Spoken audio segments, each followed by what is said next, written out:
The last thing he heard was stone grinding against stone. A dry scrape repeated as the masons fit the final block into the gap.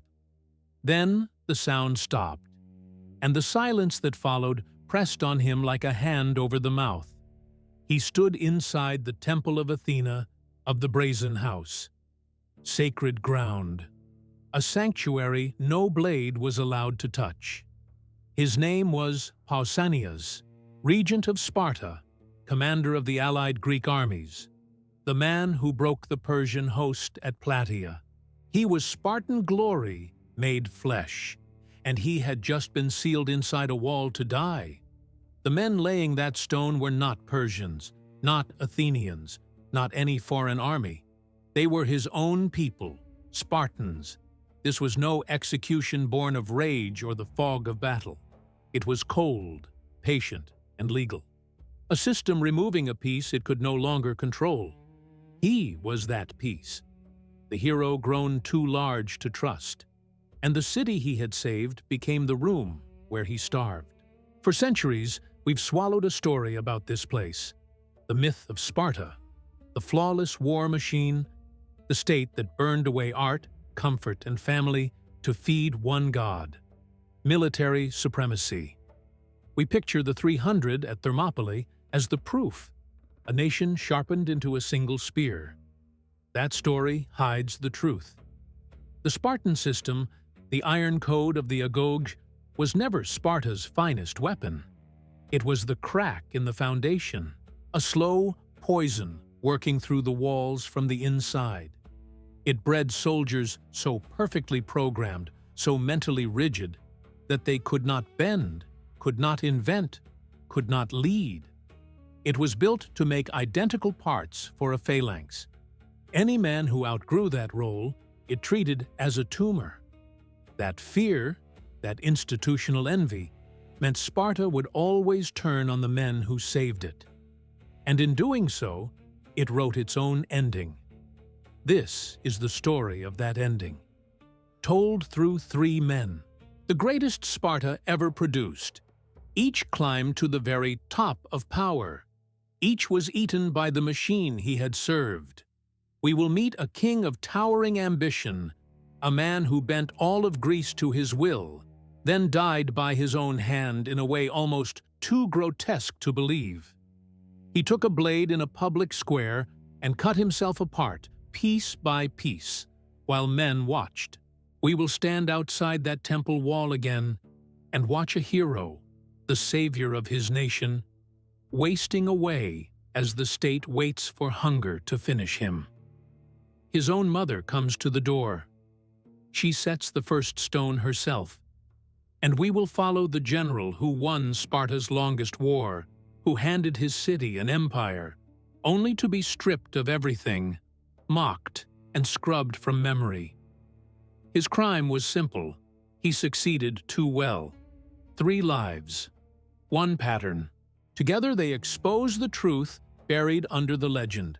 Sparta's deadliest enemy was never Persia. It was always Sparta. Tell us which city and country you're watching from in the comments below. And if you believe stories like these deserve to be told, take a second to subscribe and support the work. You're watching Ancestral, the best dark history channel in the world. Cleomenes came into the world already marked. His father was a king the Spartans called mad. That word followed the sun like a shadow before he ever spoke a full sentence. In a city that measured men by the purity of their blood and the straightness of their spine, a stain like that never washed out. His father was King Anaxandridas II of the Agead house, one of the 2 royal lines that had ruled Sparta since men could remember. The story of Cleomenes' birth was itself a scandal the whole city knew. Anaxandridas' first wife had given him no sons. The ephors ordered him to put her aside. He refused. He loved her. So they struck a bargain never made before in Sparta. The king would keep his first wife and take a second, and he would keep 2 households at once. The second wife, bore him Cleomenes. Then, as if the gods had a taste for irony, the first wife conceived. She bore Dorieus, then Leonidas, then Cleombrotus. 4 sons where there had been none. And Cleomenes, the firstborn, carried the whisper that his very existence was the product of a broken rule. When Anaxandridas died around 520 BC, Sparta did not want his eldest on the throne. They wanted Dorieus, a perfect specimen, a warrior whose reputation ran ahead of him, first in every contest the Agoge could devise, a true believer in every line of the code. Herodotus says the men of Sparta expected Dorieus to become king on merit alone. But law was law. Cleomenes was the eldest son. The throne belonged to him by right, and right was the one thing Sparta could not argue with. Dorieus could not stomach it. Rather than kneel to a brother he despised, he asked for men and ships and sailed off to found a colony of his own. He went first to Libya, was driven out, then to Sicily, where he died on a foreign field chasing a kingdom that was never his. So the throne stayed with Cleomenes, and the city waited, watched, held its breath for the madness in the blood to surface. It did surface, but not the way they feared. There was no raving, no foaming, no collapse into ruin. What surfaced was ambition. Cold, patient, boundless ambition. A mind that looked at the sacred old traditions of Sparta and saw not holy law, but a cage. And cages exist to be broken. Cleomenes studied the Greek world the way a general studies a map before a siege. He saw a board of pieces, and he saw a hand ready to move them. Around him, other Spartans stared at their own feet. They drilled in the dust of the plain beneath Mount Taygetos, whose snow hung over the valley half the year. They watched the helots for the first sign of revolt, that ever-present fear of the slaves rising in the night. Their eyes never lifted past the walls. Cleomenes looked to the horizon. He saw Persia swelling in the east, a slow tide of empire gathering itself under Darius. He saw Athens tearing at its own politics, and he understood something almost no one around him grasped. Sparta could not hide behind its spears forever. A military camp does not survive by standing still. It survives by ruling. Sparta had to become the hand that decided things for all of Greece. He began to move. He marched armies on his own word, which Spartan kings almost never did. Around 519 BC, the small city of Plataea came to him, terrified of its neighbor Thebes, and begged Sparta for protection. Cleomenes made a colder choice. He told them to go to Athens instead. He wanted Thebes and Athens locked at each other's throats, 2 rivals bleeding while Sparta watched. It was the move of a man who thought in decades. Then, in 510 BC, he drove the tyrant Hippias out of Athens. Hippias and his family, the Pisistratids, had ruled the city for a generation. Cleomenes marched north, cornered them on the Acropolis, and might have failed at the siege. But the tyrant's children were caught trying to be smuggled out of the country. To buy them back, Hippias surrendered and left Athens within 5 days. The irony of that act would take years to ripen. By pushing out the tyrant, Cleomenes cleared the ground for the reforms of Cleisthenes and the birth of Athenian democracy. The very system that would grow into Sparta's mortal enemy, planted by a Spartan king's own hand. He came to hate what he had made. Twice more, Cleomenes marched on Athens to crush the new democracy. Once he occupied the Acropolis itself and tried to install a puppet oligarchy of 300 men. The Athenians besieged him there for 2 days. On the 3rd, they let him and his Spartans walk out under truce, but they kept his allies and put them to death. Cleomenes learned that lesson. democracies bite. Then he turned on Argos, the old rival, the one city Sparta had bled against for generations. He met their army near Sapea, close to Tyrans, around 494 BC. Herodotus tells how he won it. The two armies camped facing each other, and the Argives copied every command the Spartan herald called out, moving when Sparta moved, eating when Sparta ate. So Cleomenes gave a false order. He told his men that when the herald called them to breakfast, they were to seize their weapons and charge. The Argives, hearing the same words, sat down to eat. The Spartans fell on them mid-meal and cut them apart. The survivors fled into a sacred grove, ground no soldier was supposed to defile, and they huddled there under the protection of the gods. Cleomenes learned their names from deserters. Then he called out to them one by one, promising each man safe passage if he came out. Some believed him. Some walked out. He had them cut down where they stood, roughly 50 of them, before the rest understood the trick. Then he ordered his men to set the grove alight. He asked a captive what god's precinct it was. Argos, they told him, the hero for whom the city was named. The trees burned. The men still hiding among them burned with the trees. Roughly 6,000 Argives died that day. He turned a place of sanctuary into a furnace and listened to it crackle. That was not the work of a hoplite standing in a line. That was the work of a warlord who had decided the gods were an inconvenience. His true obstacle wore no Persian armor. His true obstacle sat on the other throne of his own city. Sparta was ruled by two kings from two royal houses at once, the Agiads and the Eurypontids, a design meant to keep either man from growing too large. Cleomenes' co-king was Demaratus of the Eurypontid line, and Demaratus was his exact opposite, traditional, careful, respected by the men who mattered. He was the only Spartan king to win a chariot victory at Olympia, and the city carried that honor with him, loyal to the Spartan machine down to his marrow. Where Cleomenes saw a cage, Demaratus saw a temple worth defending. He looked at his colleague and saw a rogue, a man whose hunger might tear the whole state apart, so Demaratus fought him quietly. The break came at Eleusis in 506 BC in the great campaign against Athens. Cleomenes had raised a full army and had not told even his own troops the true purpose.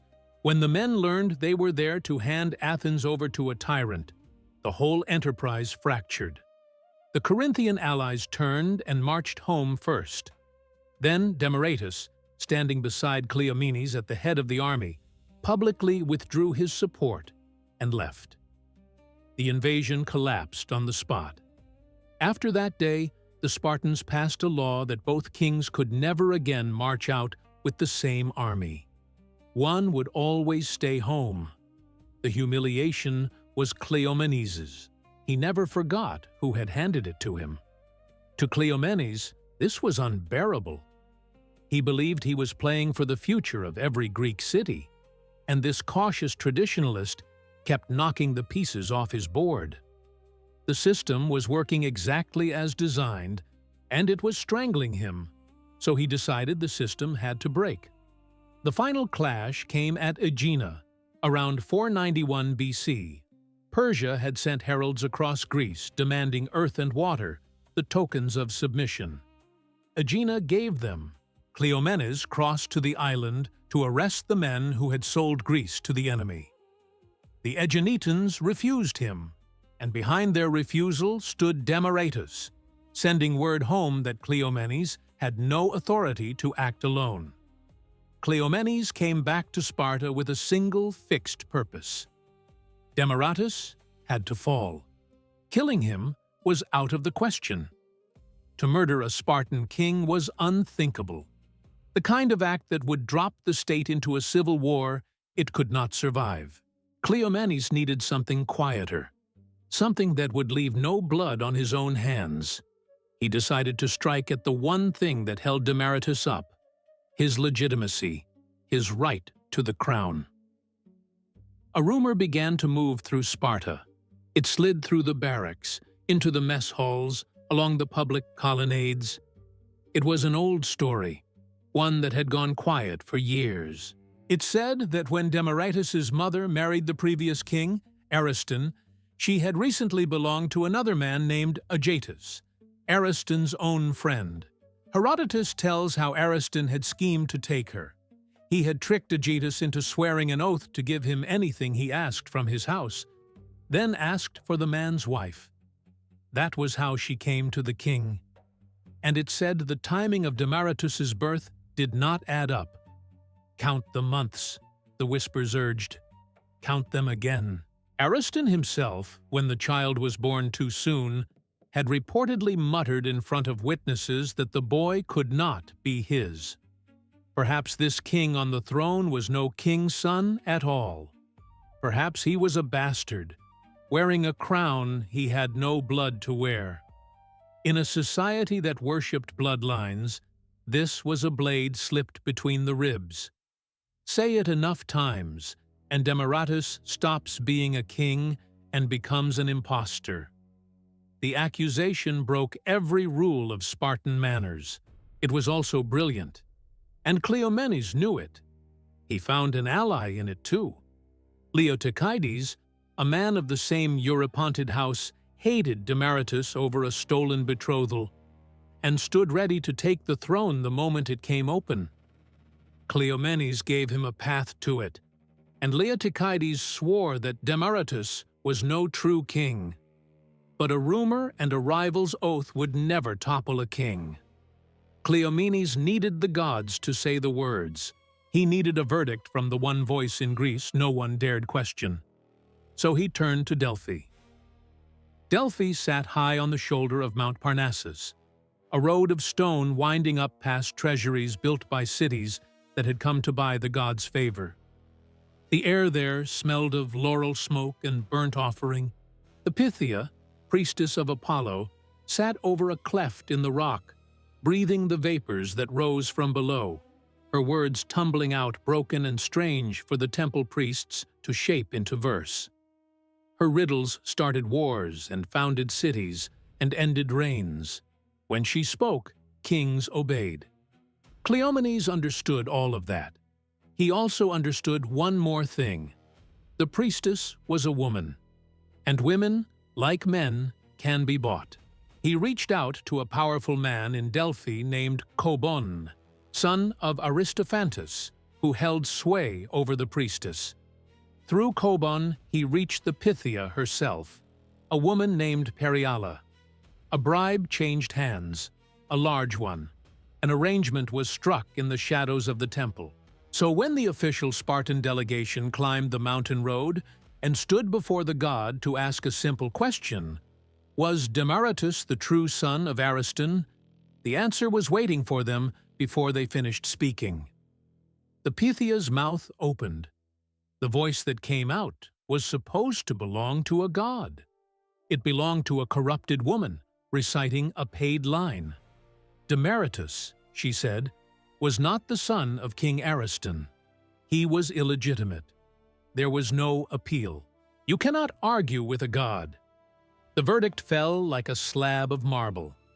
Demaratus lost his kingship, his honor, his name, everything, in the space of a single sentence spoken by a bribed voice. Leotychides took his throne.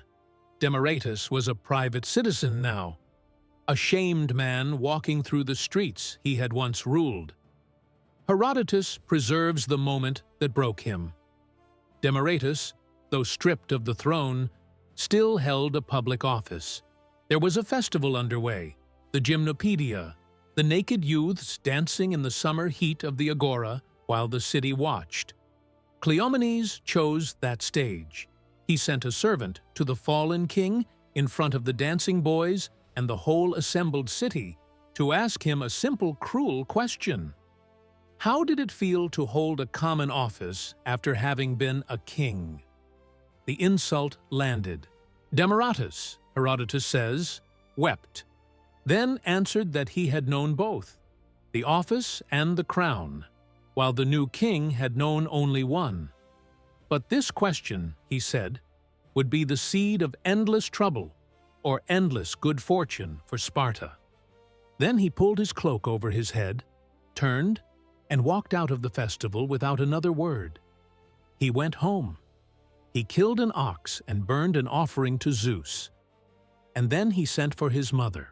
He put a portion of the entrails into her hands, a thing sworn over sacred meat, and under that oath he demanded the truth. He begged her, by the gods of the family hearth, to tell him whose son he really was. His mother told him a strange thing. On the third night of her marriage to Ariston, she said, a figure came to her bed wearing the king's face. She believed it was no man, but a spirit, the local hero Astrabacus, whose shrine stood by their door, and that this phantom, not Ariston, had fathered her son. But she also swore he was truly of the royal blood one way or the other, and that the men slandering him lied. Was it the truth? A mother's desperate gift to a shattered child? We will never know, and it did not matter. The world Demaratus had lived in was gone. This was no longer his home. These were no longer his people.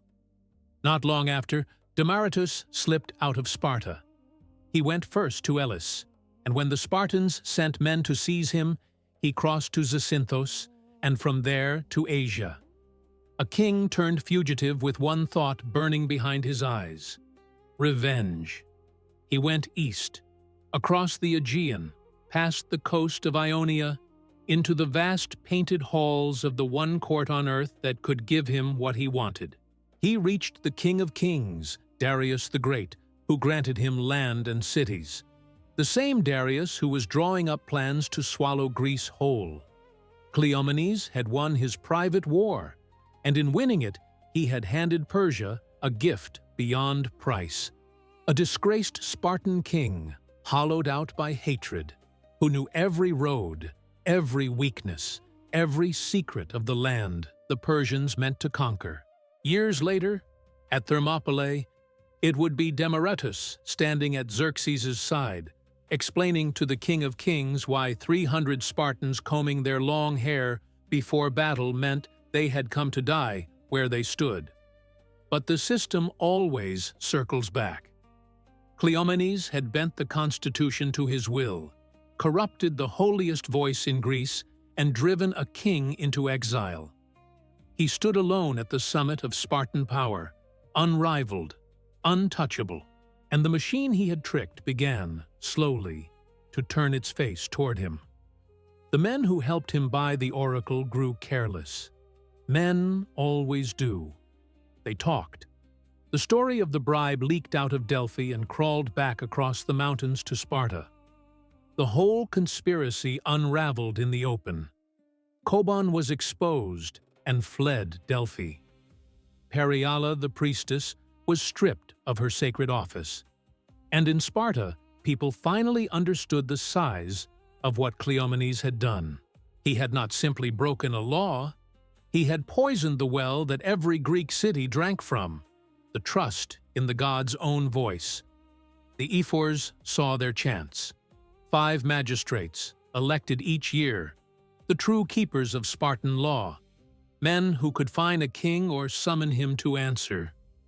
They had feared Cleomenes, they had bowed to him, and now they held a weapon they could sink into his back.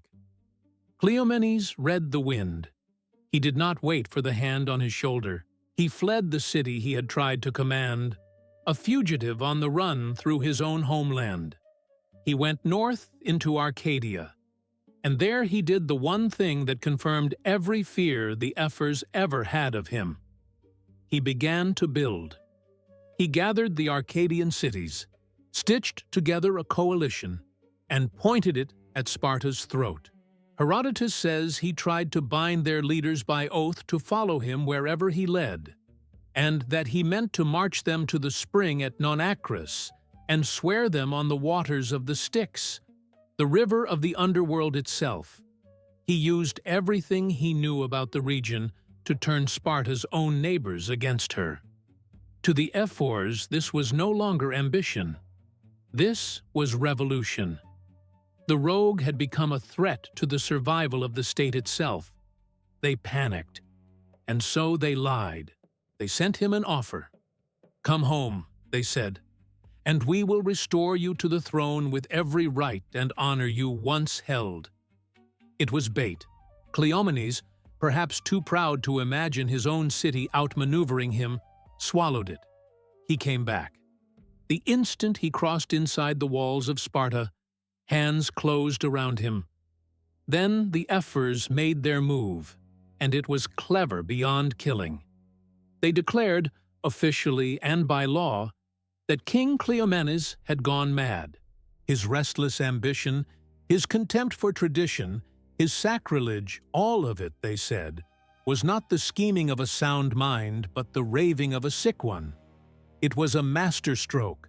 A madman needs no trial. A madman cannot mount a defense. They did not have to prove treason and give him a platform. They simply erased him with a word. And to make it believable, they pointed to his habit of striking any citizen who met him in the face with his staff. He was mad. He was a danger. That was enough. They dragged him into the Agora, the beating center of the city, and locked him in wooden stocks, his feet, his hands, his neck fixed in place. The architect of Spartan supremacy sat there like a beast in a cage, put on display for citizens to spit at and jeer, helpless, bound. And the slow, grinding machinery of the system he had tried to outthink began to close on him. This is what Sparta was underneath the legend. A machine built to preserve itself above every other thing. An idea so rigid, it would choose its own destruction over the smallest change. The men who rose in such a place were never the clever ones or the bold ones. They were the ones who obeyed, the ones who fit the mold and asked no questions. Perfect gears in a perfect engine. But what does that engine do when it faces a threat too large for gears? When it needs a leader instead of a follower? When it needs a monster of its own making? That is the trap at the heart of Sparta, and it is a story we are committed to telling all the way down to the bone.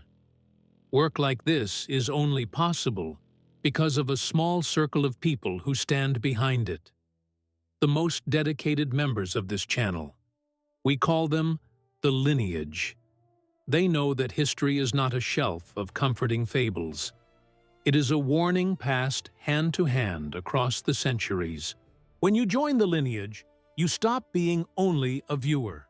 You become part of the team that keeps this research honest and this work at its highest level. You keep the whole project breathing. If you are one of us, if this mission means something to you, click the link in the description and take your place among us. You will get early access to every new documentary and stand as a true patron of dark history. Cleomenes sat in the stocks, mocked, emptied of power. One man was left to guard him, a helot.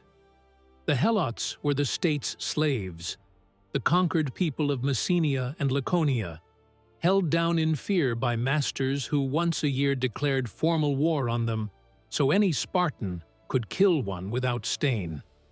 Each autumn, the young men of the Cryptaea went out with hidden knives to hunt them in the fields at night. This slave guarding the king had every reason on earth to hate the man locked in front of him, the living face of the system that ground his people into the dirt. Cleomenes looked at this man, a nobody in the eyes of the state, and he saw his last door. He began to speak to the guard, low and steady. We do not know the words. We do not know if he promised freedom or gold, or simply bent the man's will with the force that had bent all of Greece. But somehow he did the impossible. He talked the helot into handing him a knife. The slave, out of pity or fear or something we will never name, placed the blade in the bound king's hand. Cleomenes did not open his throat. He did not drive it into his heart. That would have been quick. That would have been mercy. That would have been an escape. And escape was not what he wanted. What he did next was not the act of a man ending his pain. It was a message carved in flesh for his whole city to read. Herodotus tells it plainly, without flinching. Cleomenes set the blade against his own shins, and he began to cut. The knife strokes ended in the agora. What Cleomenes left behind was worse than a corpse. He left an empty throne and a lesson every Spartan learned by heart. The state would tear apart its own kings if they grew too large to control. His fellow king, Demaratus, was gone too, sitting now in the Persian court, murmuring the weaknesses of Greece into the ear of the man about to march on it. Sparta had swallowed its two most ambitious minds. In doing so, it had honed the blade it would one day press against its own neck. The invasion arrived in 480 BC. Everything the Greeks had dreaded came over the mountains at once. Xerxes, son of Darius, had spent 4 years gathering it. He bridged the Hellespont with boats lashed together. And when a storm broke the first bridge, Herodotus says he ordered the water itself, given 300 lashes, and branded with hot irons for its insolence. His army was so vast, it drank whole rivers dry. At the pass of Thermopylae, where the mountain crowds the sea into a road a wagon could barely cross, King Leonidas and his 300 held the line for 3 days. They fought until their spears splintered, then with swords, then with hands and teeth, and were buried under Persian dead. A local man named Ephialtes had shown Xerxes the goat path around the pass, and that betrayal sealed them. Their deaths bought the rest of Greece the one thing it needed: time. Off the island of Salamis, in the narrow strait where the fleets could not spread out, the Athenian navy under Themistocles broke the Persian ships against each other. Oars snapped, hulls climbed over hulls, and Xerxes watched the ruin from a throne set on the slope of Mount Aigaleos, counting his losses. But the war did not end there. A Persian army still sat in the heart of Greece under the general Mardonius, wintering in captured Thessaly, then marching south to burn Athens a second time. The city stood empty, its people sheltering on Salamis, its temples on the Acropolis blackened and thrown down. The last reckoning was coming. On a single plain, the fate of the Greek world would be settled. And Sparta, the city that had recently walled up one king to starve and driven another to carve himself apart, needed a new monster to lead it. It found one in a man named Pausanias. Pausanias was the nephew of Leonidas, son of Cleombrotus, of the Aegead house. His young cousin Pleistarchus now wore the crown, too small to command, so the city made Pausanias regent, acting ruler of Sparta, and with it, supreme commander of every allied Greek soldier on land. He was the pure product of the Agoge, the training that pulled boys from their mothers at 7 and stripped them down to nothing before building them back into weapons. He had known the whip at the altar of Artemis Orthia, where boys were flogged until the blood ran, and some died without a sound, rather than cry out.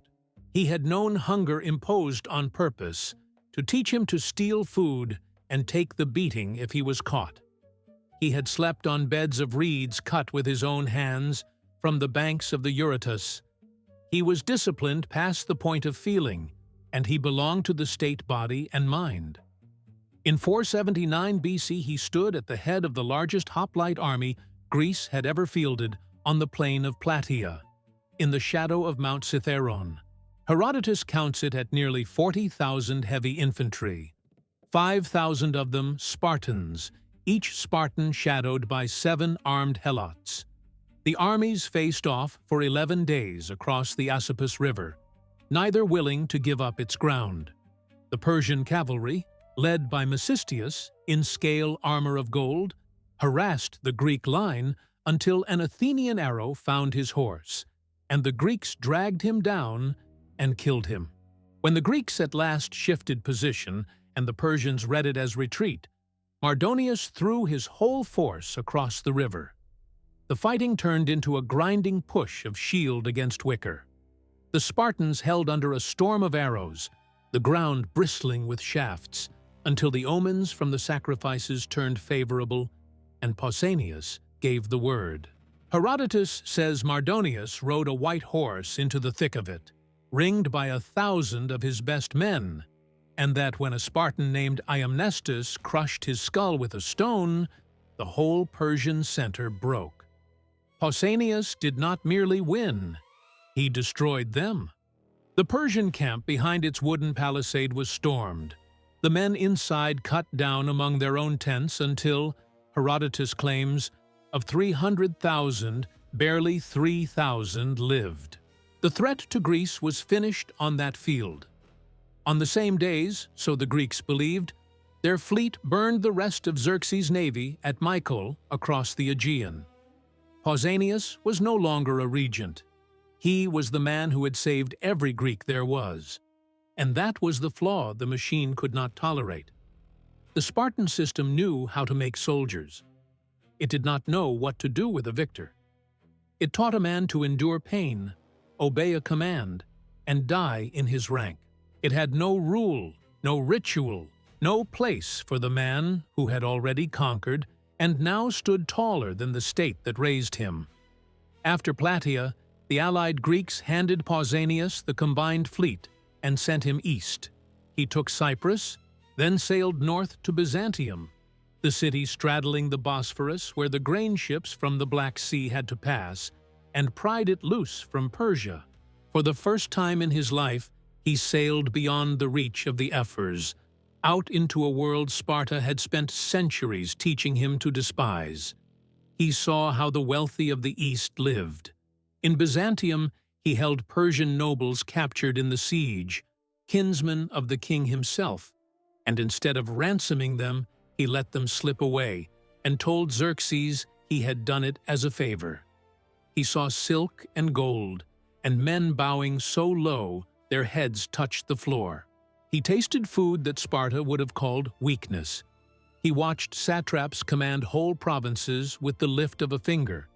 Then he thought of the black broth back home, the pig's blood and vinegar, the whole city choked down at the common mess, where a famous visitor once said he understood at last why Spartans did not fear death. He thought of the single rough cloak a Spartan wore in every season. The system that had forged him began to look like a cell.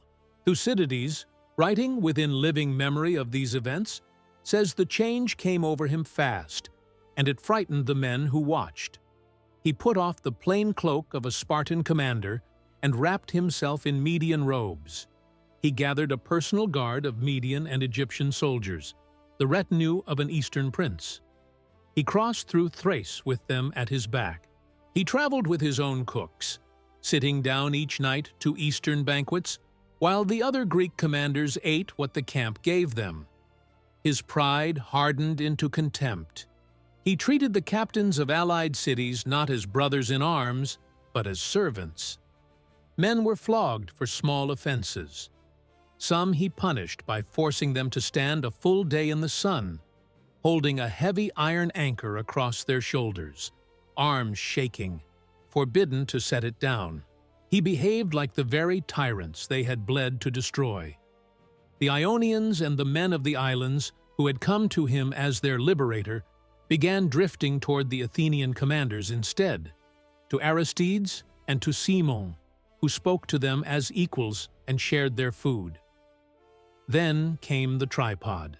To mark the victory at Plataea, the Greeks melted down a share of the Persian plunder and cast a golden bowl set on a bronze column shaped like 3 serpents twisting together, and sent it to Delphi. The column still stands today, dragged centuries later to Constantinople, its coils now headless, but Pausanias had his own words cut into it first. Not the names of the cities that fought, not thanks to the gods. his own name. The lines read that Pausanias, commander of the Greeks, having destroyed the army of the Medes, dedicated this to Apollo. The Spartans themselves were shamed by it. They ordered the boast scraped away and had the names of the 31 allied cities carved in its place. For the men watching from Sparta, that inscription was not vanity. It was treason cut in bronze. The word reached the ephors the way all words did, carried on the wind by men who watched everything. Pausanias was Medizing, going Persian, forgetting his own blood. They recalled him from Byzantium the first time, tried him on charges of arrogance and private wrongdoing, and cleared him of treason for want of proof, though they stripped him of his command. But he went back east on his own, without orders, in a single trireme from the town of Hermione, and seized Byzantium again as if it were his own kingdom. Then the reports darkened. He was writing in secret to Xerxes. A letter surfaced, said to be carried by a man named Gongalus of Eretria, laying the whole scheme bare. Pausanias offered to hand Xerxes all of Greece. In return, he would marry the king's daughter and rule Hellas as Persia's man. Xerxes wrote back through the satrap Artabazus, delighted, and sent money to fund it. Pausanias was selling the country, selling the memory of Leonidas, his own uncle, dead in the pass, selling every corpse left rotting at Plataea. Then came the charge that turned Spartan blood to ice. He was talking to the Helots. He was promising them freedom, full citizenship, weapons in their hands. He would arm the slaves and lead them in a rising that would gut Sparta from the inside.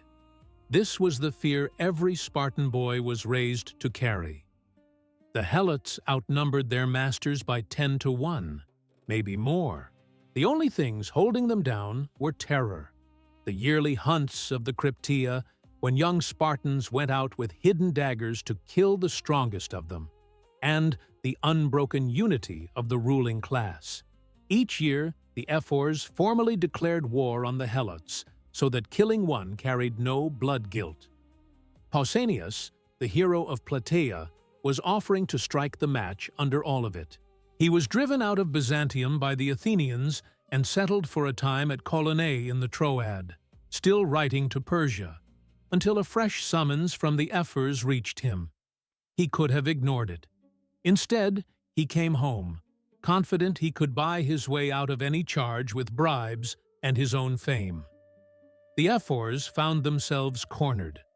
Pausanias was the most celebrated man alive in Greece, cheered in every city he entered, and the proof against him was still smoke and rumor and letters that could be forged.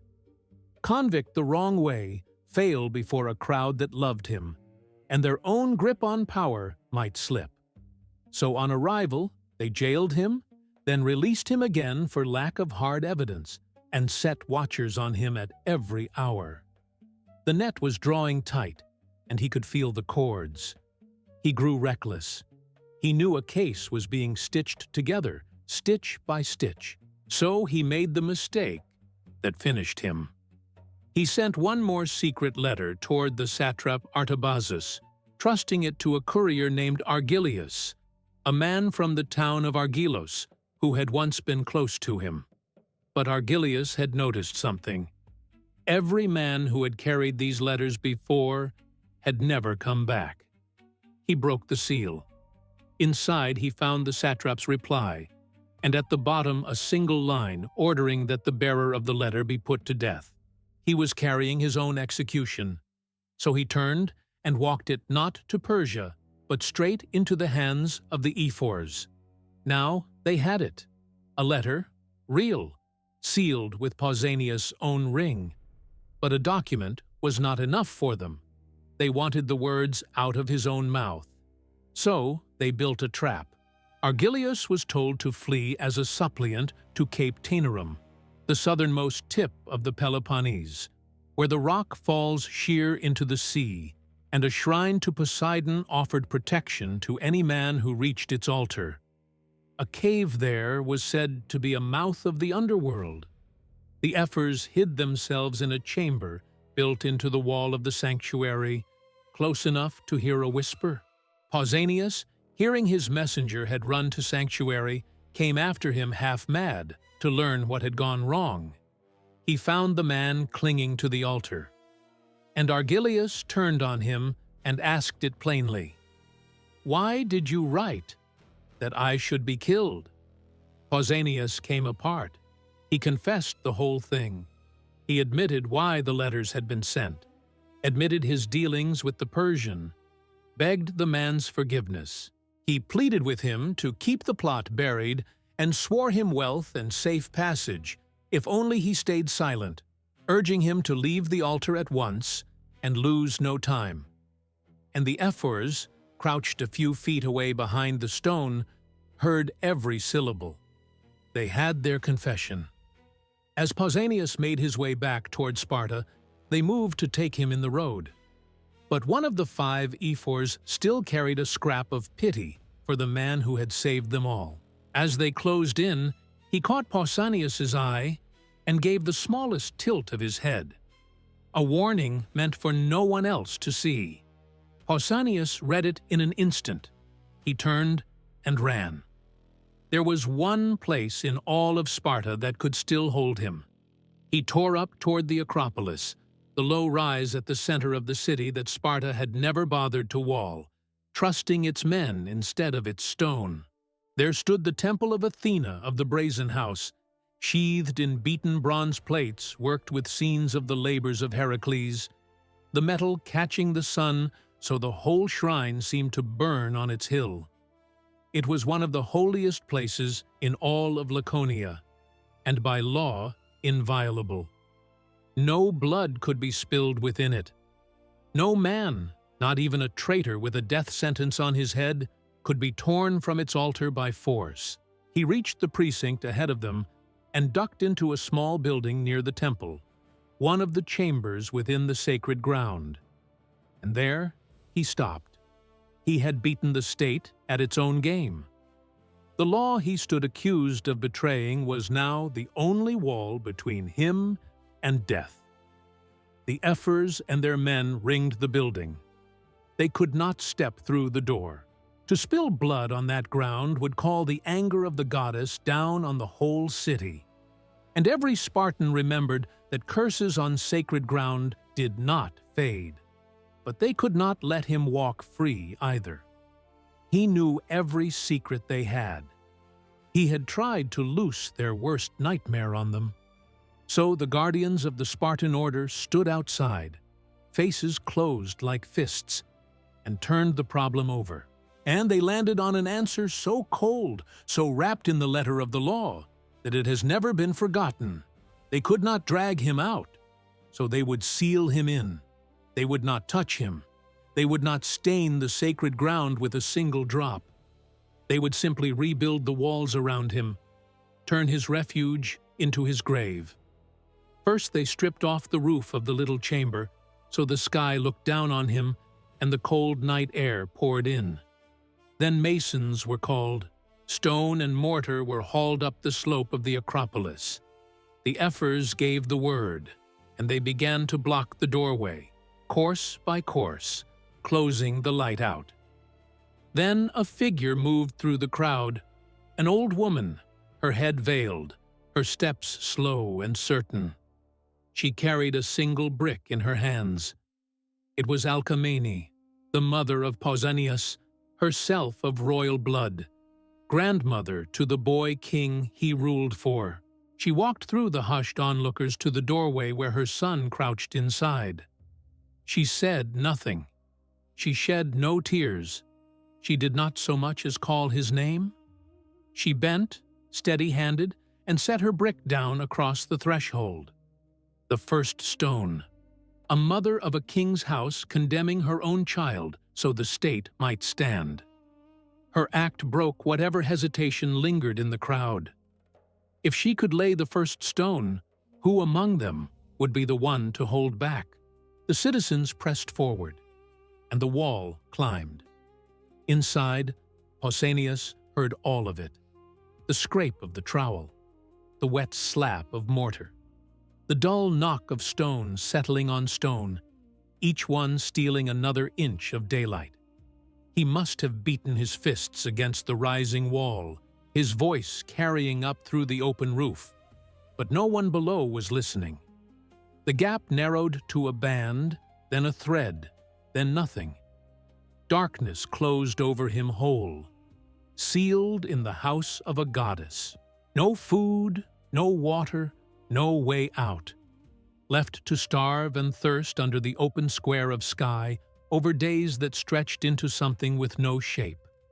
The victor of Plataea, the man who had saved every Greek alive, would waste away in that pen while the city he rescued went about its errands on the far side of the wall. The system had found its answer. Patient, bloodless, as unforgiving as the code that made it.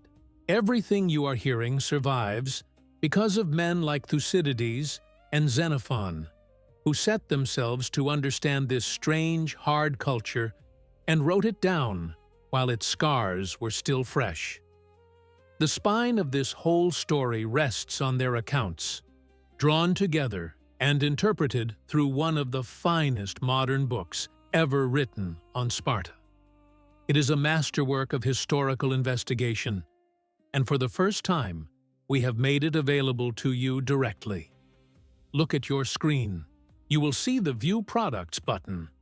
Click it, and the very book behind today's journey can be yours. It is the only real way to grasp the cold logic that ran this state. And it does not end there. We have gathered a collection of dark memorabilia, pieces that pull you deeper into this world. We will not tell you what waits inside. Open the shelf and walk the vault yourself. Take a moment now, click that button, and browse the collection while the story goes on. The Ephors left nothing to chance. They set guards outside the fresh wall, not to keep Pausanias in, but to listen. They needed to know the exact hour he was about to die. The reason was practical and grotesque at once. His corpse could not be allowed to defile the sacred ground. That would be a sacrilege too. So they listened. For the voice to thin. For the breath to break into that dry rattle a starving man makes at the end. Thucydides says they timed it to the moment he had almost no life left in him. Then they gave the order. The masons came back and pulled the fresh wall down, lifting the stones away one by one. They opened it just as Pausanias drew his final breath, still breathing when they carried him over the threshold, and laid his wasted body on the unhallowed ground beyond. He died there, in the dirt, under open sky. The man who had stood above the whole Greek world was now waste to be carried off. At first, they meant to throw him into the Kaiadas, the ravine at the foot of Tagatos, where Sparta hurled its criminals, and the infants the elders judged unfit to live. But even the Spartans hesitated at that. In the end, they buried him near the very spot where he died. And years later, Thucydides tells us, the oracle at Delphi grew angry. It ordered Sparta to give back to the goddess the suppliant they had killed on her ground. So the Spartans set up 2 bronze statues of Pausanias by the temple, offered in his place, trying to buy back the goddess they had cheated. The curse, they feared, had come after all. The machine had corrected itself. It had erased the variable. But the cost was only beginning to come due. The killing of their own supreme commander shook Sparta's allies to the core. Byzantium, Ionia, the islands, all of them had watched Sparta's finest general turn tyrant and then vanish behind a wall of stone, and they wanted no more of Spartan leadership at sea. It cracked open a void, and into that void stepped a rival power, a city crowded with sculptors and voters and men who argued in the open air. The death of Pausanias cleared the road for the Delian League and the Athenian Empire that grew out of it, tribute flowing to Athens from 100 cities. And that meant a new war, longer and more terrible than anything yet, was now certain to come. The machine was about to be pushed as it had never been pushed before. To survive it, Sparta would need a leader unlike any it had ever produced. A man more cunning, more patient, and far less Spartan than the state could safely allow to live. His name would be Lysander, and what Sparta did to him would be the cruelest lesson of all. The Peloponnesian War had ground on for a generation, 27 years of it. A machine for making corpses that had emptied the treasuries of 100 cities and rotted the trust between them. It had begun in 431 BC with a Theban raid on the little town of Plataea, and it would not stop. Athens would not break. Its walls ran all the way down to the sea, the long walls, two great arms of stone joining the city to its port at Piraeus, and behind those walls its fleet ruled the water. Sparta owned the land. Its hoplites could march into Attica each summer and burn the olive groves and the barley, and still not touch the city that fed itself by ship from the Black Sea. The two powers had locked jaws, and neither could let go.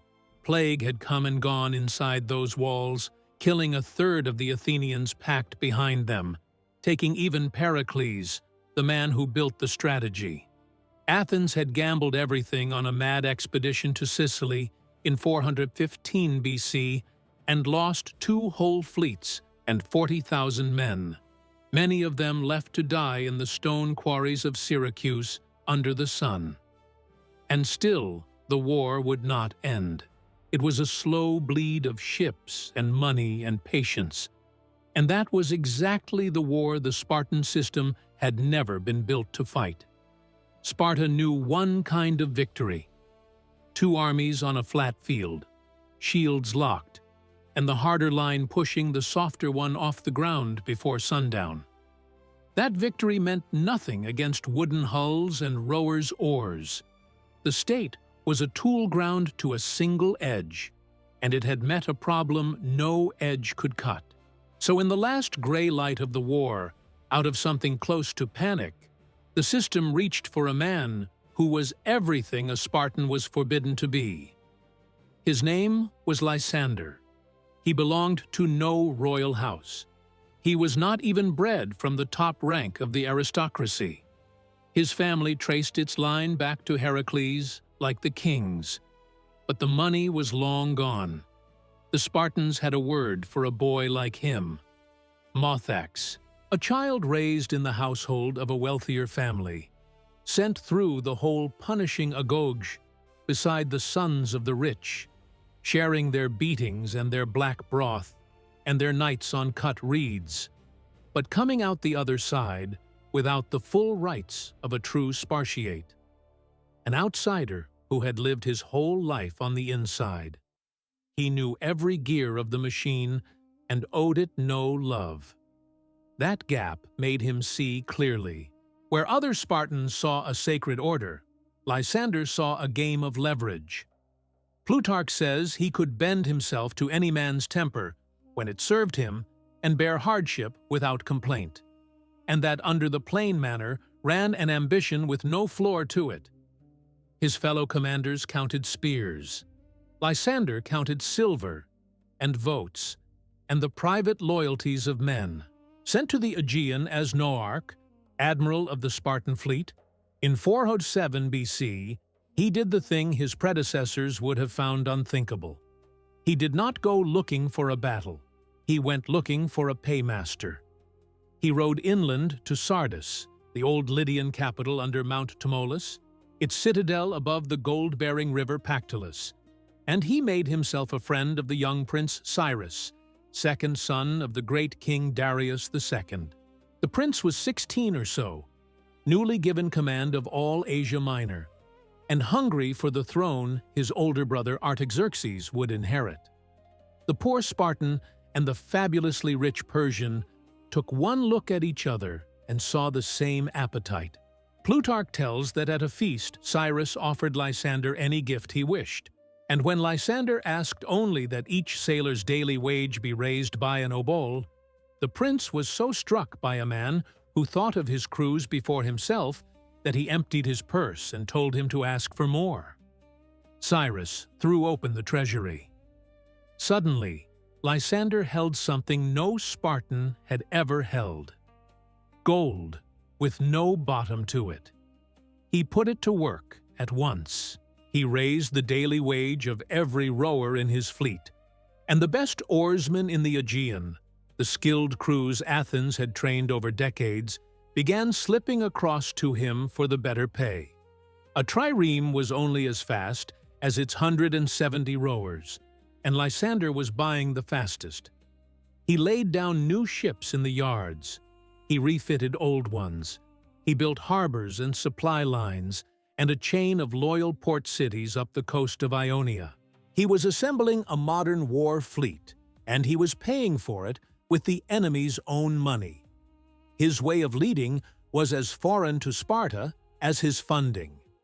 The Spartan ideal was the faceless hoplite, one identical man in a wall of men, who lived and died for the state and left no name on the field. Lysander threw that away. He learned the names of his captains. He singled out brave men and rewarded them in the open. And he let it be understood that loyalty to Lysander, personally, was the road up. For the first time, the Greek cities saw a Spartan commander not as a piece of the machine, but as a man with his own weight. Plutarch says the cities of Ionia raised altars to him and offered sacrifice as though he were a god, the first living Greek ever honored so. They set up statues of him. The poet Choerilus followed his camp to sing his deeds, and the men of Samos were said to have renamed their great festival of Hera the Lysandreia in his honor. To the Spartan mind, this was blasphemy, the worship of one man where only the many were meant to matter. And it worked. His fleet loved him. Not Sparta. Him. There was a stumble first. While Lysander was away, his replacement Callicratidas, a hard old-fashioned Spartan who despised the Persian gold and said Greeks should not have to flatter barbarians for coin, lost his life and much of the fleet at the Battle of Arginusae in 406 BC.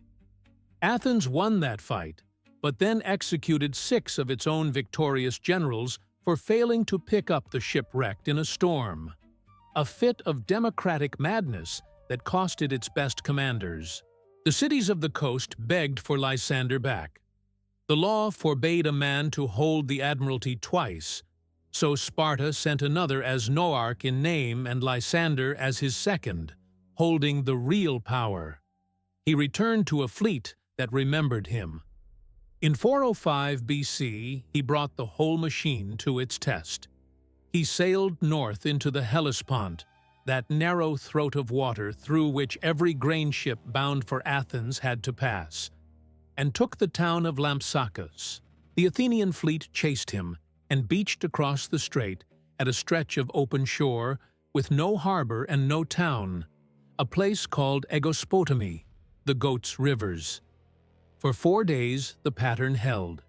Each morning the Athenians rowed out and formed a line and offered battle. And each day Lysander kept his ships still and refused, and each afternoon the Athenian crews, with nowhere to buy food, scattered inland to forage. Their old commander, Alcibiades, exiled and living in a nearby fort, rode down to warn them their position was fatal, that they had no walls and no market, and lay open to a sudden strike. They told him to go away. Generals, not exiles, ran the fleet now. On the 5th day, Lysander watched the Athenian ships empty out again, as the men wandered off after their supper. He had scout vessels flash a polished shield from the strait as a signal. Then he crossed fast and fell on the beach. It was not a battle. It was a slaughter of men caught with their oars stowed and their crews on shore. He took 170 ships almost without a fight. Only a handful got away. among them the state ship Paralus that carried the news home.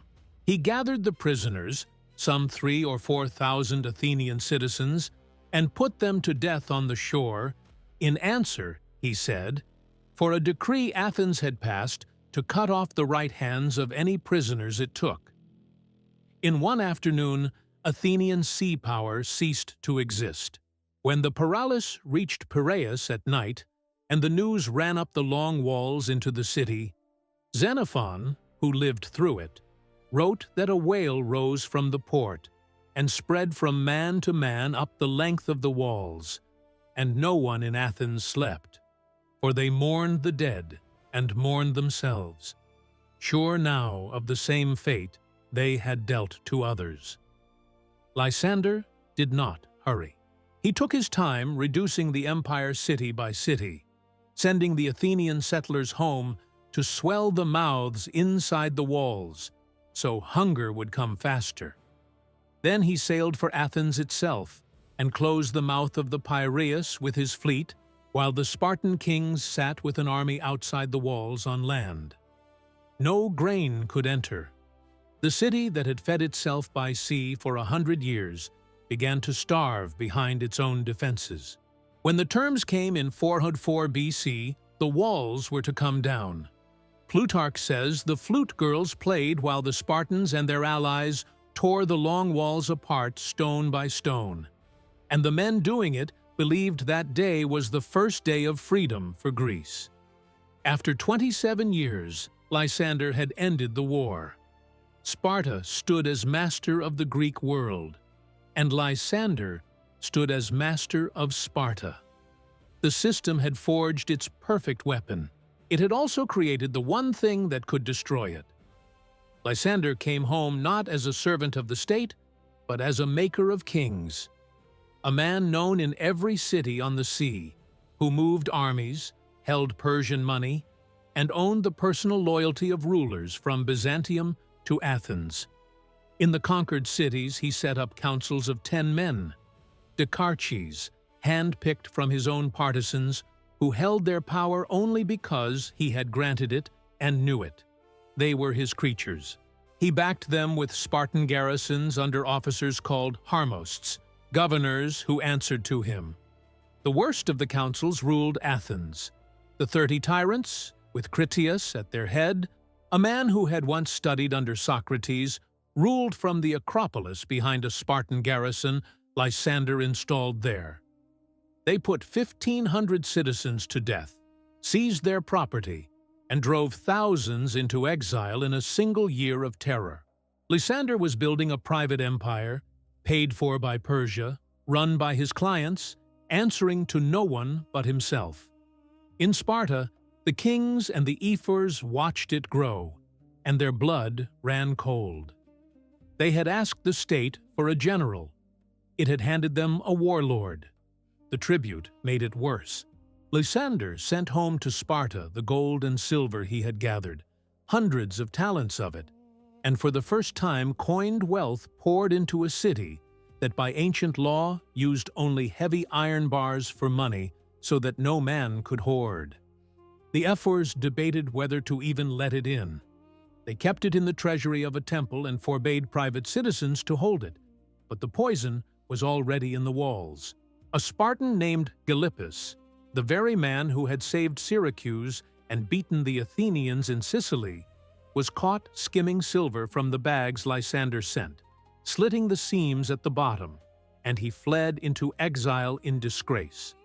The gold Lysander won was already turning Spartans into men their grandfathers would not have known. The same fear that had walled up one Pausanias and driven Cleomenes to open his own belly now turned its whole attention on Lysander. He was too loved, too victorious, too large. He ran outside every channel Spartan law had ever built to hold a man. The glory of the war was carved with his name, not the city's. The ephors called him home and put him through audits, picking over his accounts and his appointments, hunting for a crime, any crime that would let them take him apart within the letter of the law. When the satrap Pharnabazus, whom Lysander had wronged, sent a sealed letter of complaint to the ephors, Lysander did not know its contents when he handed it over, and it was said to be a full charge of his corruption. The net was tightening. The reigning Agiad king carried a name heavy with this story. Pausanias, grandson of the regent, who had starved behind the bronze temple wall. He loathed Lysander as an upstart clawing at the birthright of the royal houses, and he feared the Harmosts and Decarches scattered across the empire as a private army in all but name. In 403 BC, he did what no Spartan expected. The Democrats of Athens, led by Thrasybulus, had seized the fort of Philae in the hills, and then the port of Piraeus, and Critias had fallen fighting them. Lysander won a command to go crush them and restore his tyrants. Then King Pausanias got himself sent out at the head of the main army, brushed past Lysander's authority, made peace with the Democrats, and let the democracy stand. It was jealousy dressed as policy, a stroke aimed at humiliating the man who had installed the 30 in the first place. The architect of the greatest victory in Spartan history was being unwritten from his own war. The state he had handed an empire now treated him as a suspect. They gave him errands beneath his rank. They ignored his advice. When he tried to have his friend installed on the throne of Persia, backing a fresh scheme, it came to nothing. The message never changed. No man rises above the system. Sparta would gamble away its new empire before it let one citizen stand taller than the rest. The machine had begun to eat its maker. Sidelined and bitter, and stripped of real command, Lysander turned to a revenge larger than any battle. He had seen what became of men who fought the system from outside. Cleomenes carving himself apart in the Agora, Pausanias behind the bronze wall.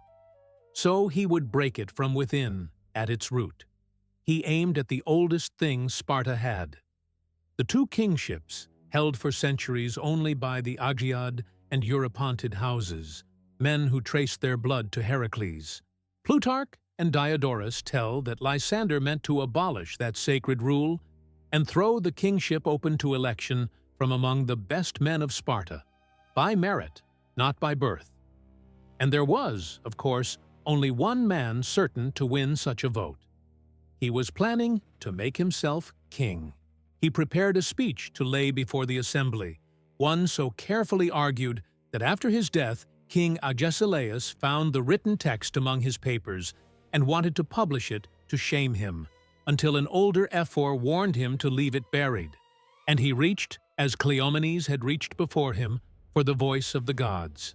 He sent agents to buy prophecies at Delphi, and when that failed, to Dodona in the north, where priests read the will of Zeus in the rustle of a sacred oak, and even, Plutarch says, out across the sea and the desert to the oracle of Ammon in Libya, offering bribes to have the priests declare it heaven's will that the kingship be opened.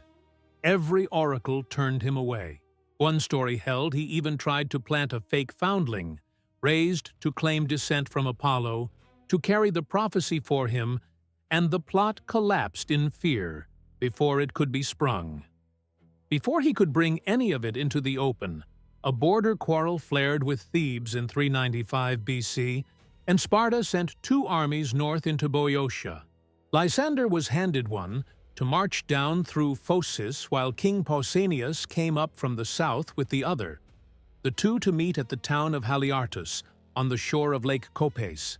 A second command, sharing the campaign with the very king who had undone his work in Athens. A shadow of the supreme power he had once held alone. He reached the walls of Haliartus ahead of the king's column. His orders, or the plan agreed between them, were to wait and join Pausanias before striking. He did not wait. Perhaps the old admiral could not bear to share the victory with a rival. Perhaps he hungered for one more triumph to burn away his disgrace.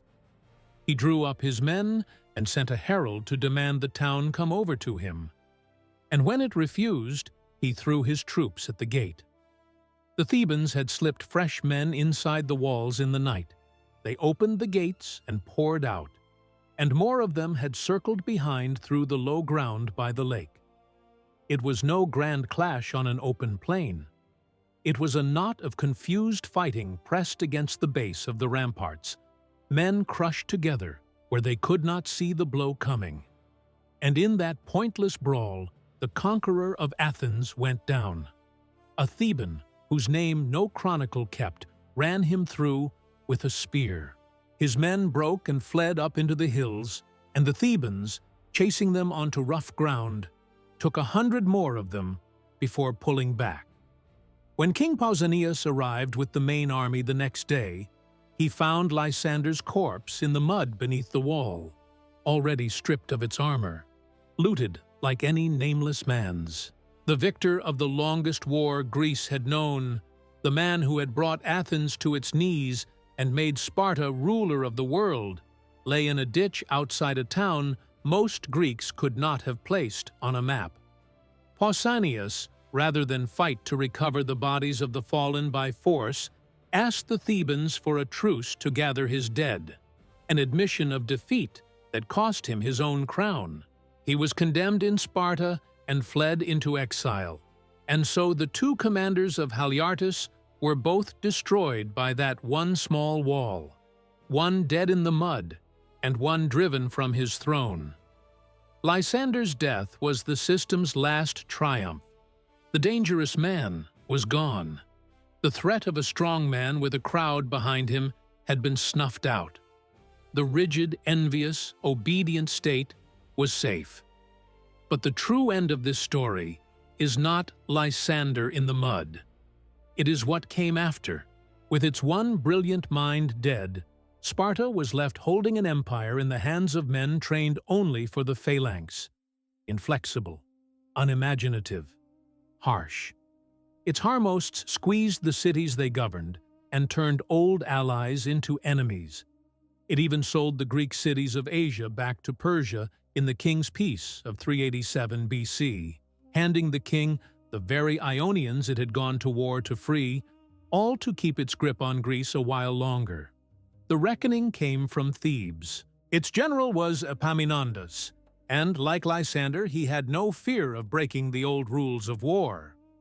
In 371 BC, on the plain of Leuctra in Boeotia, not far from where Lysander had fallen, he did the thing the Spartans thought impossible. Instead of spreading his line evenly, he stacked his left wing 50 shields deep, put the sacred band of Thebes at its point, 300 paired warriors sworn to stand or die together, and drove that column straight at the Spartan king and the best men in the enemy line. He held his weaker wing back, refusing battle there, and threw his whole weight against one spot. The Spartan line, drilled for 100 years to fight evenly along its length, could not read the tactic or answer it. The wall broke. King Cleomenes was carried off the field dying. Of the roughly 700 full Spartan citizens present, 400 were killed in an afternoon. The legend of Spartan invincibility died with them in the dust, and Xenophon, who lived to write it, recorded that when the news reached Sparta during a festival, the ephors forbade the choruses to stop or the city to show its grief, and ordered the names of the dead announced and life to go on as though nothing had happened. Epaminondas did not stop there. In the winter, he marched south into the Peloponnese, into land no enemy army had crossed in living memory, down the valley of the Eurotas, and stood within sight of unwalled Sparta itself, while its old men and boys manned the rooftops. Then he did the thing the Spartans feared above death. He turned west into Messenia and freed the Helots. He founded a new city, Messene, on the slopes of Mount Ithome, and ringed it with walls so thick they still stand today. And he gave the slaves who had fed Sparta for 3 centuries a home and a country of their own. The farms that fed the barracks were gone. The unpaid army of the fields was gone. The whole engine that let a few thousand men train for war their entire lives, because other men grew their food under the whip, was torn out by the root. Sparta did not merely lose a battle. It lost the ground under its feet. It fell to a minor power on the edge of Greece and never rose again. Within a century, its own kings, Agoge and Cleomenes, would try to melt the code down and refound the state, and the machine would break them too. The code had won. It had done exactly what it was built to do. It had purged every man exceptional enough to save it. It had swallowed the raving ambition of Cleomenes and let him cut himself to ribbons in the square. It had starved the pride of Pausanias behind a bronze wall while his own mother laid the first stone. It had erased the genius of Lysander and left his body to be looted in a ditch. It had achieved perfect obedience, perfect sameness. And in that perfection, it had scraped itself hollow, an empty barracks with the door hanging open, waiting for the enemy to walk in. Thank you for staying with us all the way to the end. If you believe these are the stories that have to be told, subscribe to the channel, tap like, and send this to one person who needs to hear it. That is how histories like this one survive. You've just watched another premium documentary by Ancestral, your ultimate history hub on YouTube. And look at your screen now.